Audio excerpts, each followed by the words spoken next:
দুর্দান্ত এক ডেলিভারিতে প্রথম ওভারে বোলিংয়ে সেই আবার উইকেটের দেখা পেলেন ফিচ। প্রিয় দর্শক, লঙ্কা প্রিমিয়ার লিগে প্রথম ম্যাচে ডাম্বুলা সিক্সার হয়ে প্রথম ওভারেই উইকেট পেয়েছিলেন মোস্তাফিজ, কিন্তু খুবই খরুচে বোলিং করেছিলেন।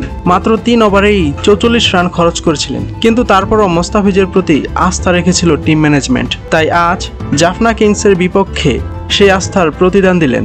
দলের চতুর্থ ওভার ও নিজের প্রথম ওভারে বোলিংয়ে সেই বিধ্বংসী ব্যাটসম্যান কুশল মেন্ডিসকে সাজঘরে ফিরিয়েছেন। মোস্তাফিজের বলটি খেলতে গিয়ে সরাসরি স্লিপে ক্যাচ তুলে দেন কৌশল মেন্ডিস। এই নিয়ে ব্যাক টু ব্যাক দুটি ম্যাচেই নিজের প্রথম ওভারে উইকেট পেলেন ফিচ। উল্লেখ্য যে আজ লঙ্কা প্রিমিয়ার লিগে জাফনা কিং ও ডাম্বুলা সিক্সার মুখোমুখি হয়, যেখানে জাফনা কিং শুরুতেই টসে জিতে বোলিং করার সিদ্ধান্ত নেয়, আর শুরুতেই ব্যাট করে ডাম্বুলা সিক্সার কুশল পেরেরা সেঞ্চুরির সুবাদে মাত্র 2 উইকেট হারিয়ে 191 রান সংগ্রহ করে। মোস্তাফিজের পাশাপাশি ডাম্বুলা সিক্সের হয়ে আজকেও একাদশে আছেন তৌহিদ হৃদয়, যদিও তাকে ব্যাটিংয়ে নামার প্রয়োজন হয়নি।